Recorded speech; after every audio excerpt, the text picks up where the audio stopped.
Right, so I thought it was time we did something a little bit different. Which is why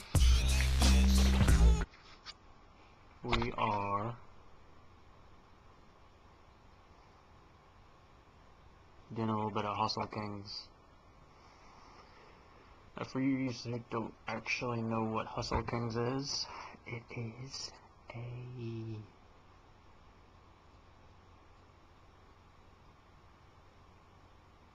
well, it's just a game. It's just a regular game that you get off PlayStation Store. You don't get it all in this you don't get it in the shops. You just get it online electronically, and usually I got mine for $6.99, no, $5.99, I don't know.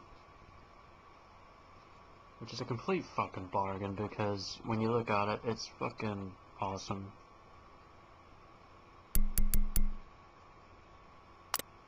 The game itself is just... the graphics are almost lifelike. The actual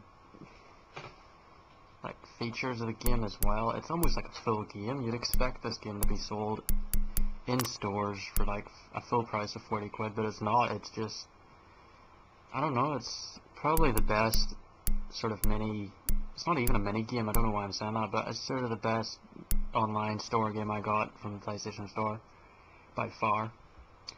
As you can see here, I'm just, you can, the features here are endless. You can customize the table, and customize your setting, your environment. You can even customize how the balls look as well, and what kind of logos are on the table, and what color the table is, etc. So here we go.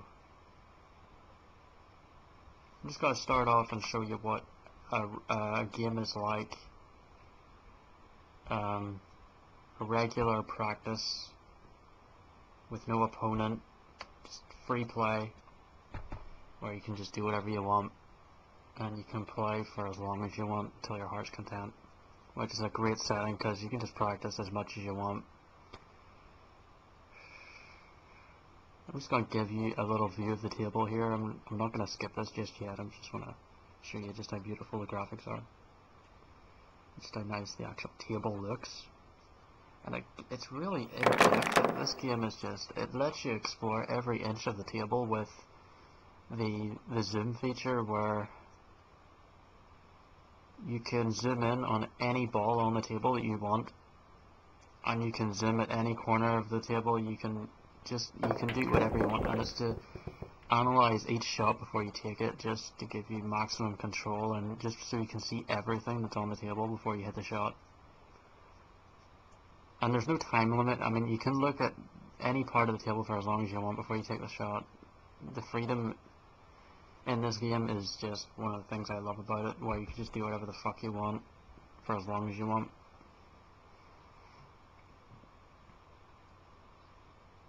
And the pockets are very forgiving as well. If you're like an inch off the target, or even 2 inches off the target, you know, it's going to go in anyway. It's going to, if you're able to hit the corner, or sorry, if you're able to hit the jaw, then it probably will go in.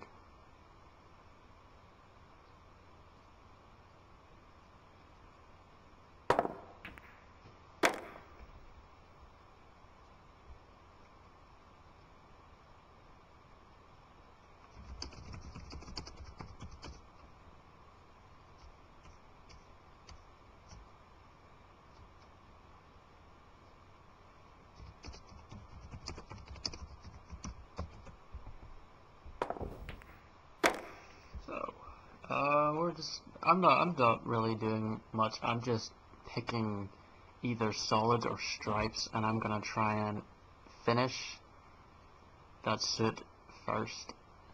And if I miss, then I'll move on to the solid. Kind of like I'm playing against myself, kind of like I'm playing an imaginary opponent, you know?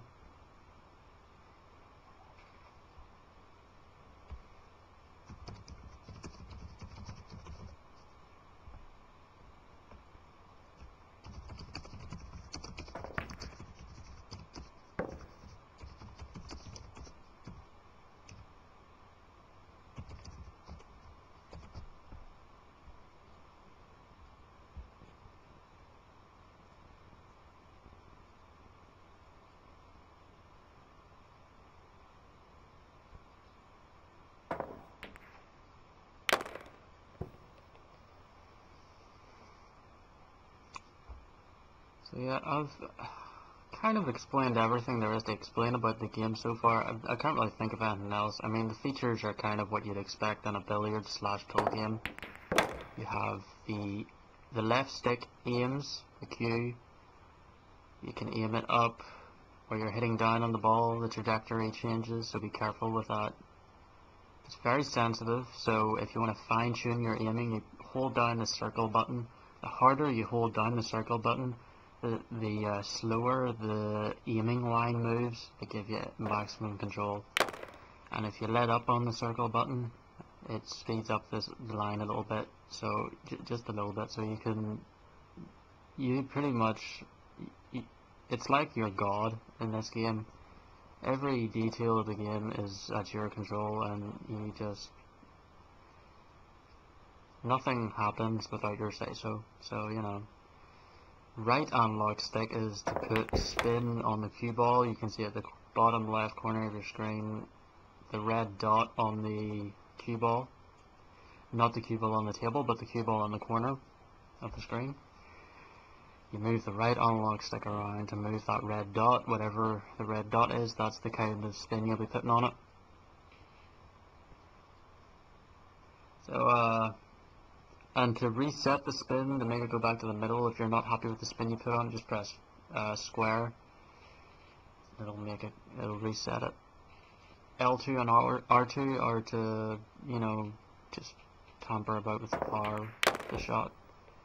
And then once you're happy, you just press X, and then you pull back on the cue with the left analog stick, and then once you pull back, you push forward with it, almost like you're taking a real swing at the cue, which is the one thing I do like about this game. And you have to keep the analog stick in the middle, so what I'm saying is you have to pull it right back and right forward. If you pull it sort of slightly back and to the right, you know, it's going to be off target, so you have to, like, to get maximum accuracy on a shot. You can see there after the shot's taken up in the corner, top left corner, accuracy, and then par, you know, accuracy 81%, par whatever percent, you know, it just depends on how accurate you are with the analog stick. And then you'll see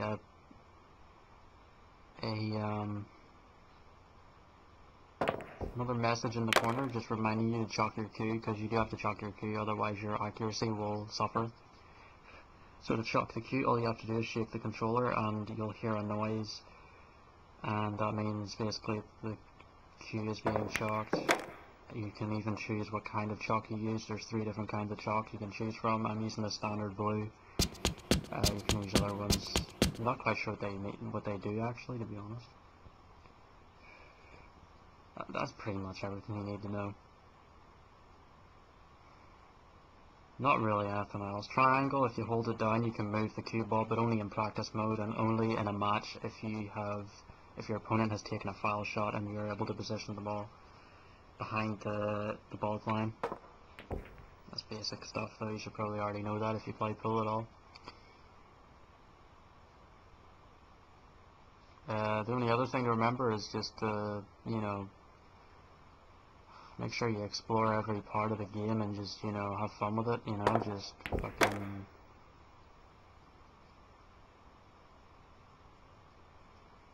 do whatever you want from there on. You know the rules so far, you know the settings and everything I explained, so, you know, just go on at it and see what happens. Everything else is up to you. Really is a beautiful table, though, this one here in particular. My favorite color bases, it's got to be blue, light blue, and red. I like purple as well, but red and blue are the ones I play with most. You can choose grey, but I don't know why anyone would want to choose grey, because grey is just boring, you know?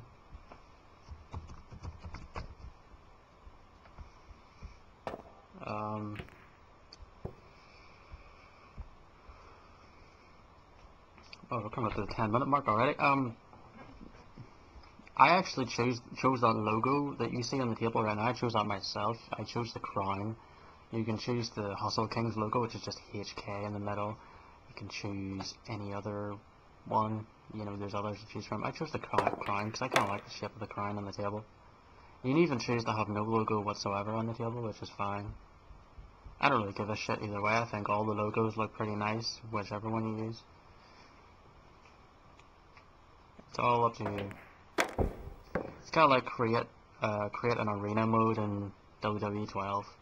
You know, it's just, you get to choose what the table looks like, what logos are on the table, what the environment looks like. You know, we're playing in an upstairs bar kind of thing. We could play in a basement if you wanted, we could play anywhere else, you know?